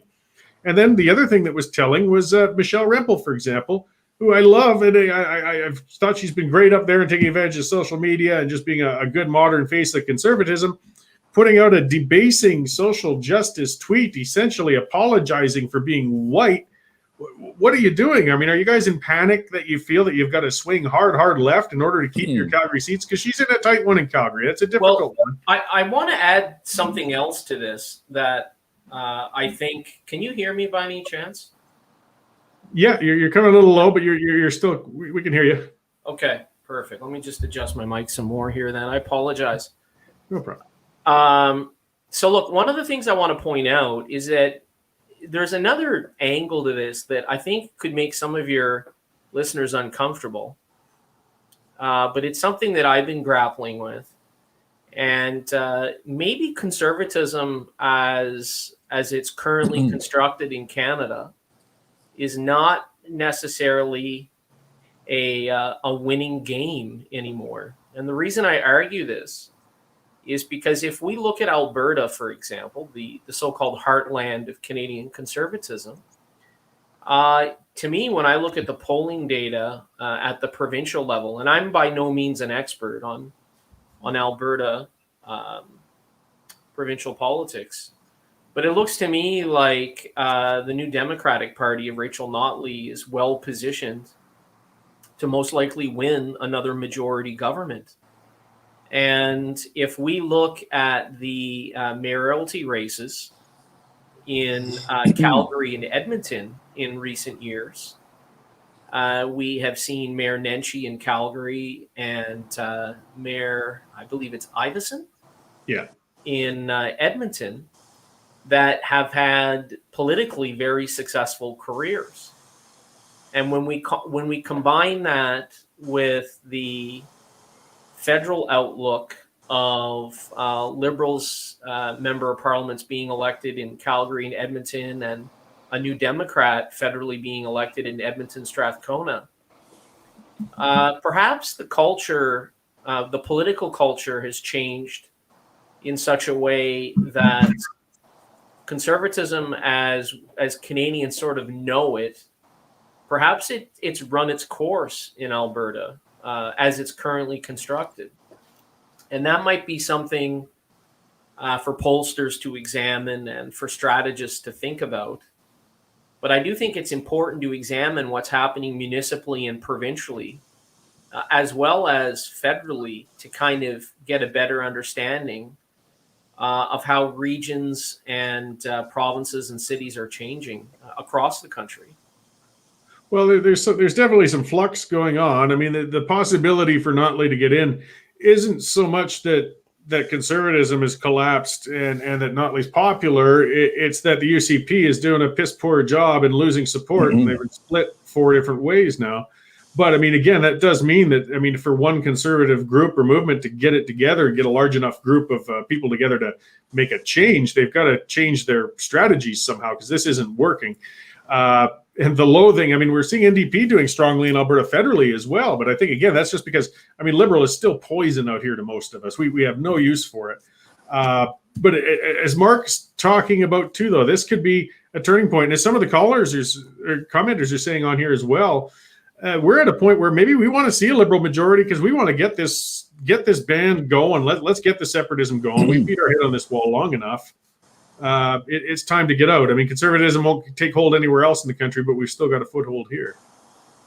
Well, look, and one of the other things, just to go back to the reason I think it's important to sort of think about conservatism's role in Canada today and its future is because when we look at some of this polling data that Abacus Data has released over this last week, when we look at the urban centers, so cities across the country, the Liberals have a 15-point lead. Now, a lot of conservatives would say, well, that's to be expected. Liberals generally do well in cities, in city cores, whether it's, Edmonton or Toronto or Halifax or Vancouver or wherever. But what's more interesting about this polling data is that when we examine the suburbs of cities, those key areas where conservatives have to appeal to soccer moms and dads, the Liberals are leading by 10 points. And when we look at the rural parts of Canada, it's actually a tie. So when we look at the rural parts of Canada, the towns and villages, the Conservatives and Liberals are tied at about 33-34% each. So that tells me that culturally that there's a big change occurring throughout the country. And that poses a lot of problems for conservative politicians and parties and conservative strategists. I'm going to just temporarily log out for a moment to try to get a better connection. Sure. I apologize. There's a bad connection, but I will jump back in here in another minute if you guys can just carry on. Sure. No, quite all right. And yeah, Mark, you're in, as is often labeled, vote-rich Ontario. But I mean, that is the biggest swing we have in the nation. I mean, that's where the decisions... There's no appetite or little appetite for fake conservatives. Mm-hmm. Conservatism is not dying in Canada. What's dying is people's appetite for fakes, like Aaron O'Toole. And even Naheed Nenshi sold himself as a fiscal conservative when he first got elected in Calgary. He went to the Calgary Sun and sat before the editorial board and told them, oh yeah, I'm the fiscal conservative, vote for me. And he managed to finagle support from the Calgary Sun, and he's a fake. He's a fat-faced, narcissistic moron who should never have been elected in the first place under the pretext that he was a fiscal conservative when he's anything but. He's just another liberal, and now he's proved it. And so once he got in there, it was just too hard to get rid of him. And there was never anybody really out there to run against him to the degree that they should have run against him. As for O'Toole, he sold himself as a true blue. He's the guy who said, come out, support me. I'm the true blue conservative. I'm not going to have a carbon tax. And it's that, fake over there in Atlantic, Canada. It's Peter MacKay. He's the liberal light. And it turns out to be that he was the liberal all along. Aaron O'Toole is a fraud. So people out west see Aaron O'Toole, see him flip-flopping on the matter of a carbon tax. So of course they're going to get demoralized. Of course they're going to say, I'm not interested in supporting a guy like that. It's not conservative policies and values and principles that are unpopular out there. It's the people who are flip-flopping all over the place under the guise of being conservative, but they don't talk like conservatives. I mean, you mentioned Michelle Rempel Garner, supposedly a conservative. what does she do? She comes out. Yeah, she talks a good game in the House when she's going after Justin Trudeau. She does a pretty good job there. But she puts out this tweet, as you were mentioning earlier, saying, yeah, I admit, I have benefited from white privilege because I am a cis white woman. But, I'm also a victim because of all that maleness around me, amongst all these conservatives. But what the hell is she talking about? What is she really saying here? She's saying, yeah, I may be white and I may be straight, but I'm also a woman, so I'm also partially a victim. She's playing identity politics just the way the Liberals do. And so conservatives see that and they smell a fake. They smell a rat. They have no interest in supporting that kind of crap. What we need is real conservatives, saying this is what we believe. These are our principles. We believe in them. We're going to stick to them. Lower taxes, more freedom, less regulation. We believe in free markets as a way to bring more wealth, not all these oppressive climate policies that are not going to change one iota about the global temperatures. So we need somebody to be firm in those things, not fakes, not lily-livered fake conservatives like Aaron O'Toole. And when you start having that, you will find people rallying behind somebody who's a true believer. Right now, conservatives in this country are demoralized. That's the real story behind the polls. They're demoralized. A lot of them are going to stay home because they see no one to vote for. Out west, however, they're going to take a long, hard look at the Mavericks and think, maybe this is our ticket. And you look also at the Wild Rose Independent Party gaining more and more support. Why do you think, speaking of fakes, what about Jason Kenney coming out? He was going to be the great unifier, bringing conservatives together in Alberta. What did we see from him? Strong conservative policies? No. We saw a guy trying to suck up to Ottawa every chance he got. No wonder people are disappointed and demoralized in conservatives. It's not that they don't believe in those policies, it's that they look around and they don't see too many people, apart from a handful, who really represent and speak for them. That's what's going on here, in my view. Oh, absolutely. You hit it on the head. I'm glad you mentioned that with Naheed Nenshi because, Naheed was elected on a mountain of bullshit. And, when I was involved in that campaign, my wife actually ran for council during that campaign. So we were watching it very closely. And, we knew him from Mount Royal College. It was surprising that the son actually fell for his line of being a conservative. He had enough documented history. This guy is almost NDP territory. And our own apathy has allowed him to stay in as long as he did. But I like what you've brought up because it's a matter of principle more than policy. People will vote for an honest politician if they feel comfortable with him. You can write all the policies in the world. And then when you see O'Toole flipping, flopping all over the place, saying everything he's got to, there's a lot of conservatives in Ontario. There's a lot of conservatives in the Maritimes, but they're not going to hesitate to vote for somebody else if they see what they think is a liar. Yeah, they don't have the courage of their convictions. And in Aaron O'Toole's case, he doesn't even have convictions. So, he just wants the big job. He wants the sweet gig. He wants the big office. He wants the title. He wants the money. He wants to be able to travel all over the place and say, look at me, I'm prime minister. But at his core, he doesn't believe in conservative policies because if he did, that would be reflected in the way he conducts himself and in the policies that his party is going to run on. And you're not seeing that with Aaron O'Toole. And that's why people are not supporting the Conservative Party of Canada. Not because they don't believe in conservative policies and values, but because they don't believe in the people running for the parties that are supposed to be standing up for them. Well, look, I think it's important, though, that to my earlier point, that when we examine the polling data, we have to ask ourselves those questions as to why is it that in rural Canada, typically where the Conservatives would easily win hands down, that they're in a virtual deadlock heat, with the Liberals and the Conservatives. Because the Conservatives are not conservatives, Clinton. That's the short answer. People in the rural parts of the prairies are looking at the Conservative Party in Canada and say, well, I'd like to vote Conservative, but they're not conservative. So why should I support them? And so they're looking around. They're not sure what they're going to do. Do I vote for Max's party? Do I vote for the Maverick Party? And so you're seeing a fracturing. It doesn't mean that those people are any less conservative than they were last year or 10 years ago. What it means is that the Conservative Party of Canada has abandoned them. And so they're looking long and hard at alternatives, but that doesn't mean that they feel any differently about conservative values and principles, in my opinion, anyway. So one of the things I believe that will be a huge sort of game changer over the next 12 months when it comes to conservatism in Canada is probably going to be the early election call from Prime Minister Trudeau.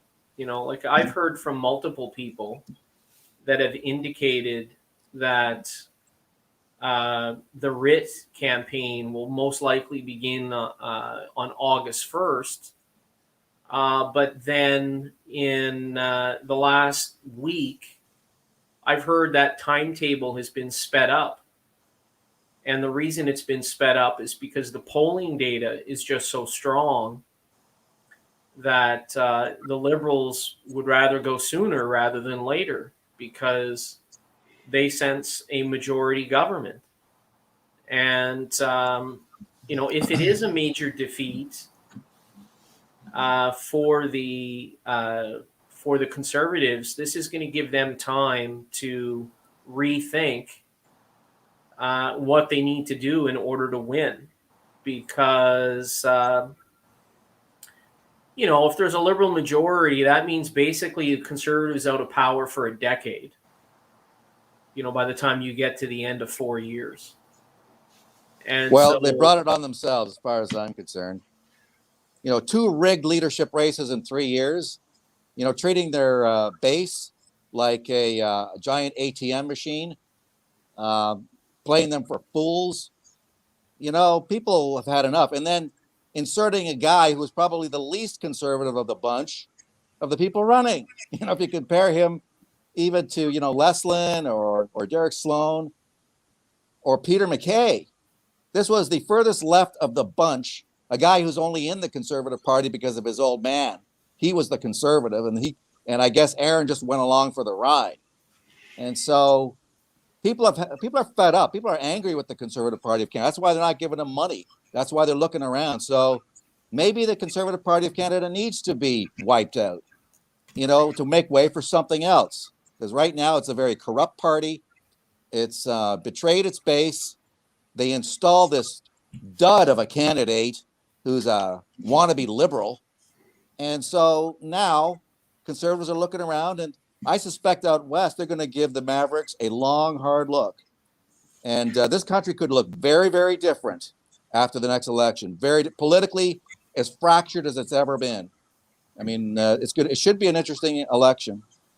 Well, we'll be that if nothing else. I'll kind of close off. It's looking pretty bleak, but with the speculation, because I know, and as Clinton has said, you know, the Liberals are salivating. They want to get to the polls. I mean, it's not looking any better than it will right now. You know, the Greens are in disarray. The Conservatives can't gain traction. And as was noted, there might be a scandal approaching them that they want to get this done before that hits. But I'll just kind of, from each of you, I'll get your speculation on when they're going to pull a pin. Like, because the Liberals will still need an excuse. They'll need a reason. They'll need an issue. They're going to say, this is the hill that we're dying on. This is what we have to take to Canadians. And I don't see a single issue right now that they're going to use to go to whatever they have to use it as a substitute for a governor general and say, we need to dissolve the parliament and go to the people. When do you think they're going to go? I'll start with you, Clinton. You said earlier, possibly the start of August, and what excuse will they use to do it? well, so I actually think they're looking to actually to go earlier. So, you know, the talk on Parliament Hill was the 1st of August. I believe they're probably going to go the second week of July, probably, like roughly 2 weeks from now. And I believe the campaign is probably going to be a 36-day long campaign, which is the bare minimum that you need in regards to Elections Canada laws.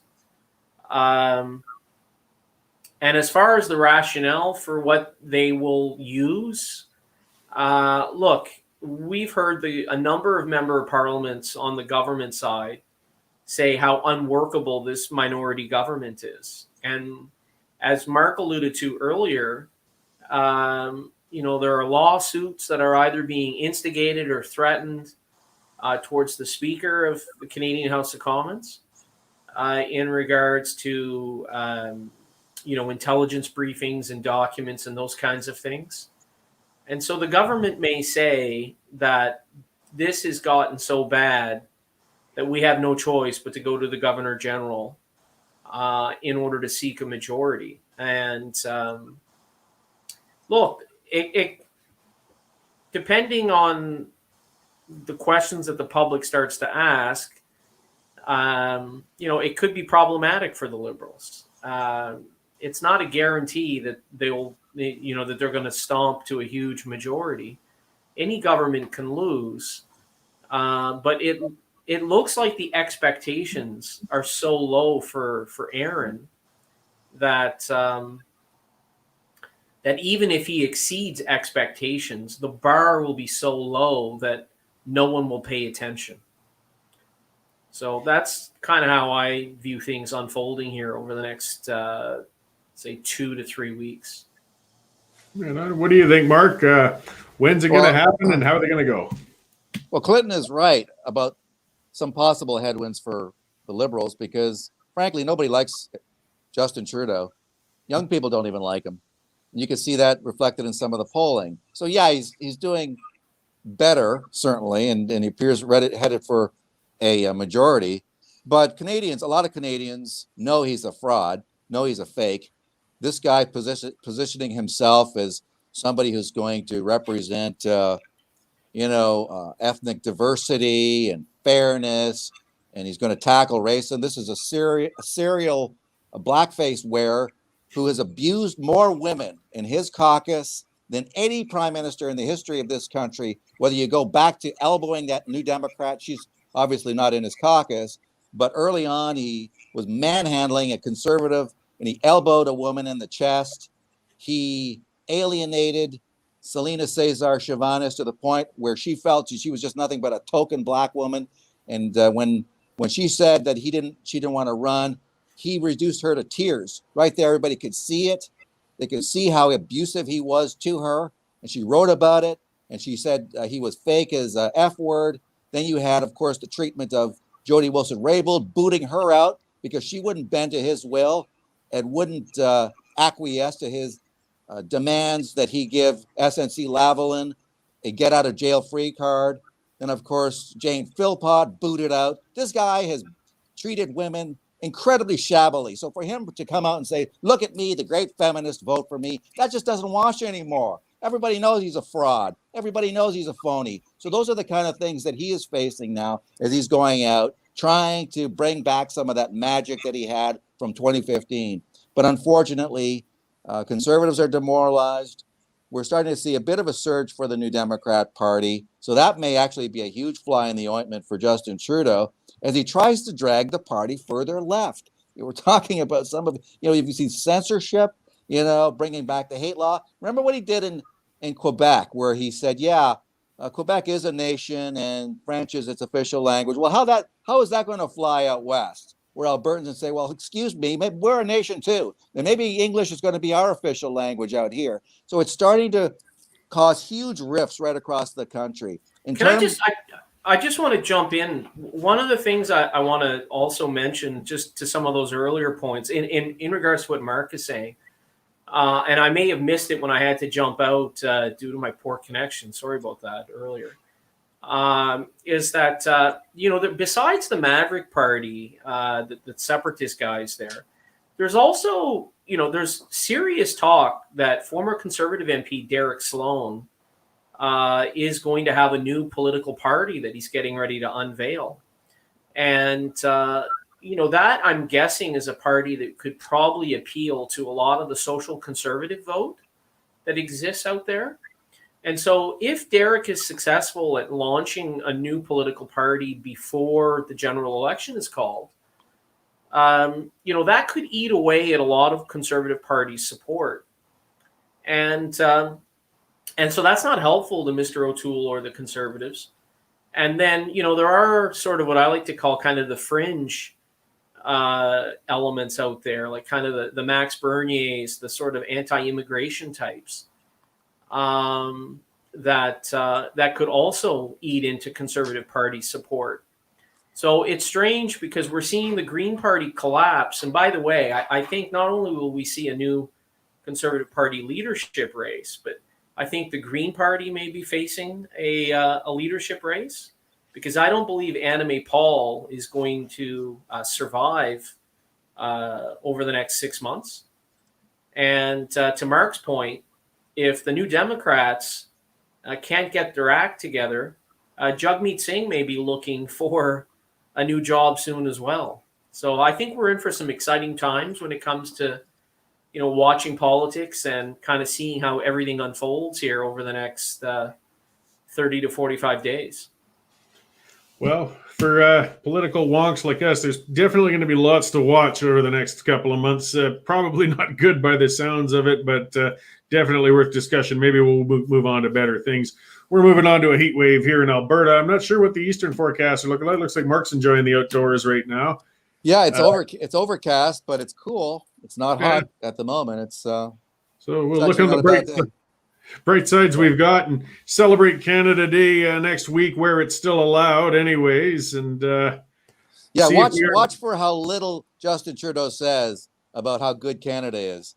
This guy is in the business of destroying this country, and I'm sure he hates Canada Day because he feels obligated to say something nice about this country. But nobody has been more of a downer than Justin Trudeau when it comes to his talking up this country. You expect the leader to talk up your country. Justin Trudeau doesn't do that because he's too busy wrecking the place. Yeah, no, the Trudeaus have been a destructive force in Canada since before I was born. What a slime ball. Thanks, guys. Appreciate it. All right, thanks for coming on, Mark. So you're on Saga 960, by the way? Saga 960, on 9 a.m. Eastern to 11 a.m. Eastern. You can listen to us out there in the West on saga960am.ca. So it would be on, I guess it would start around 7 a.m. Mountain Time if you happen to be in Alberta. Check out, or you can listen to the podcast. It's available everywhere. Spotify, iHeart, Google, Apple. Oh, Google's trying to censor it, though. I think it keeps booting me off, but too bad for them.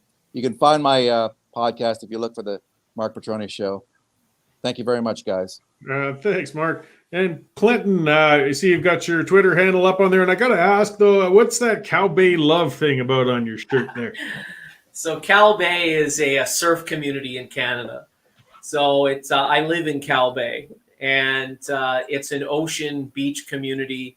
And surfers from all over the United States and Canada come up here and surf.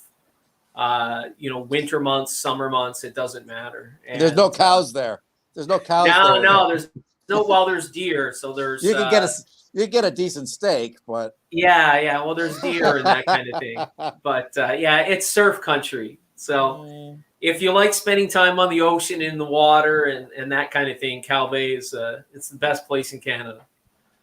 Great. Yeah, we got lots of cows, but we mostly got sloughs when it comes to water. So we just have to enjoy what we got. But we've got some fantastic mountains anyways. Every area has some great stuff if you want to look for it.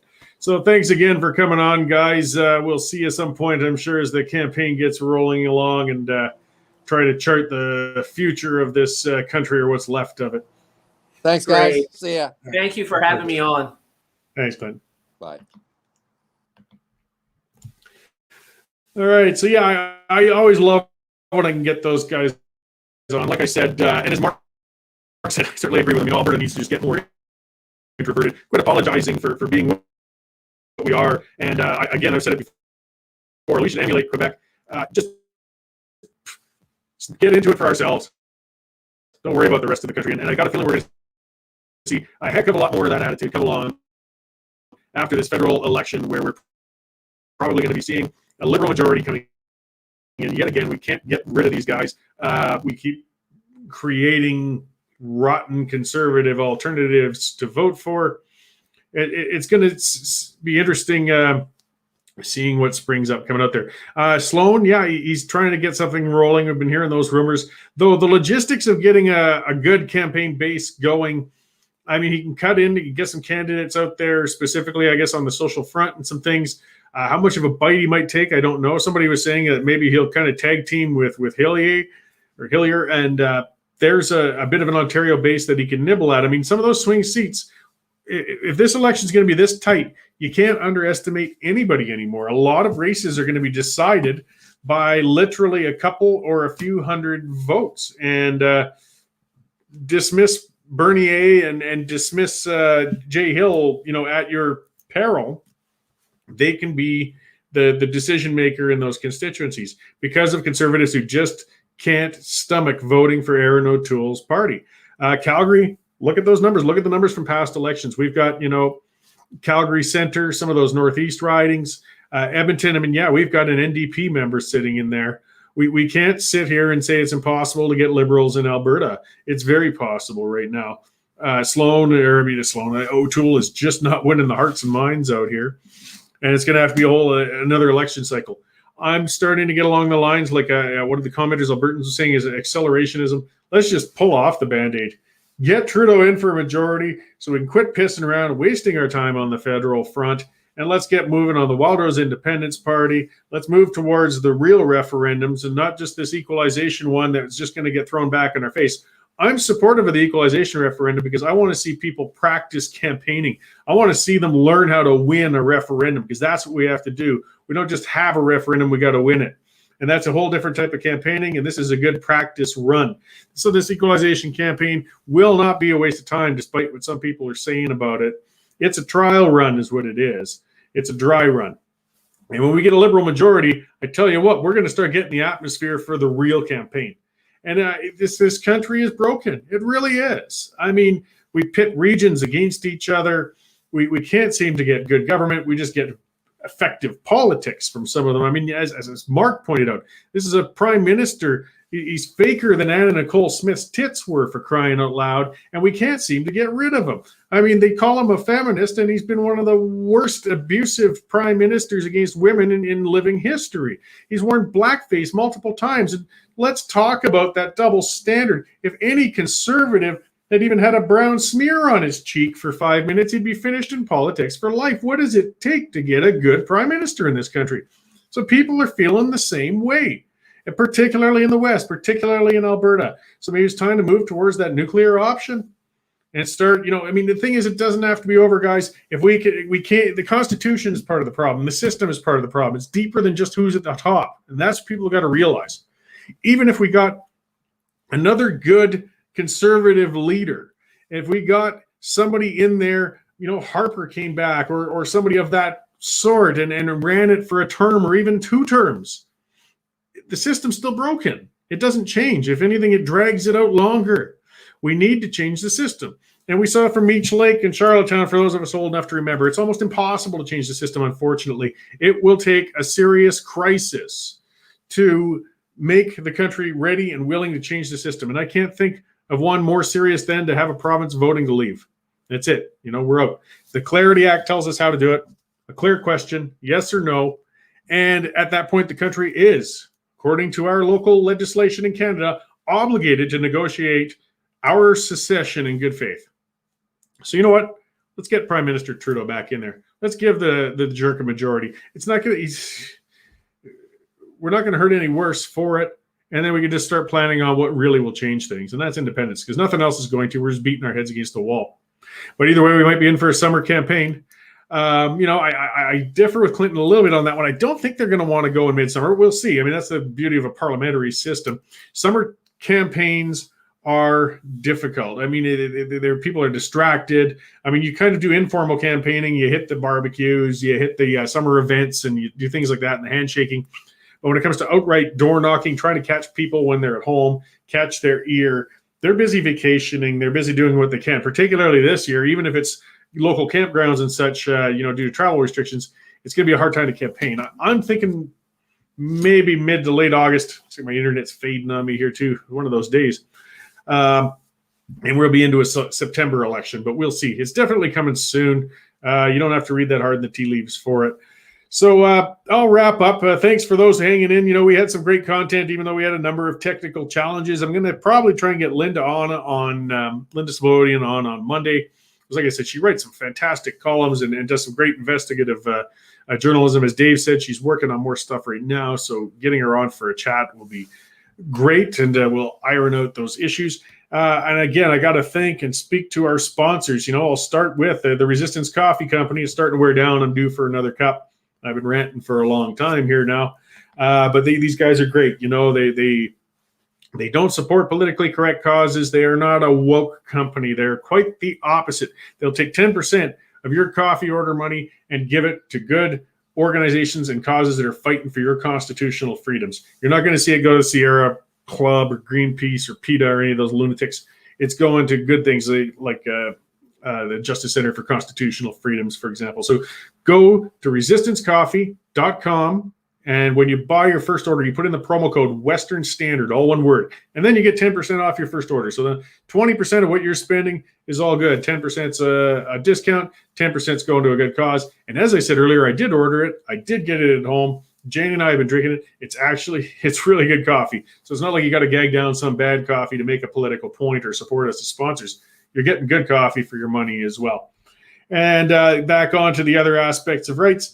The CCFR, which is been a sponsor for us for some time now, and that's the Canadian Coalition for Firearms Rights. And nobody works harder for you for your ability to own and use firearms. Again, you got to be able to use them. These are the little ways that they use legislation to mess around with it. Oh, you can have it, but you can't take it to the range. Well, wait a minute. If I can't shoot it, it's good for nothing. It's a decoration. It's a toy. They're fighting for your right to keep that, to use it, and they're actually taking the government to court. They're suing the government on behalf of firearms owners. So go to their site, firearmrights.ca, and click Why Join, and they'll lay out why it's so important to join them and support them so they can support you. So firearmrights.ca, check it out, click Why Join. If you haven't subscribed to the Western Standard yet, get on there and subscribe. There's a free trial. You get all sorts of stories, columns, investigative journalism, as I said, stuff from things like Dave Naylor and Linda Slobodian and all sorts of guest columnists. Good stuff out there. I rant my stuff in print as well at times. Subscribe to the YouTube channel or on Facebook. That way you don't miss any of these broadcasts as they come. Thanks for coming on. Thanks for participating. You all have a good weekend. And as I said at the start, watch out for that heat. It is very serious this week. Make sure to keep yourself cool, hydrated, have fun, take off your mask, tell Nessie to get stuffed, and enjoy yourself for a little while. I'll see you on Monday.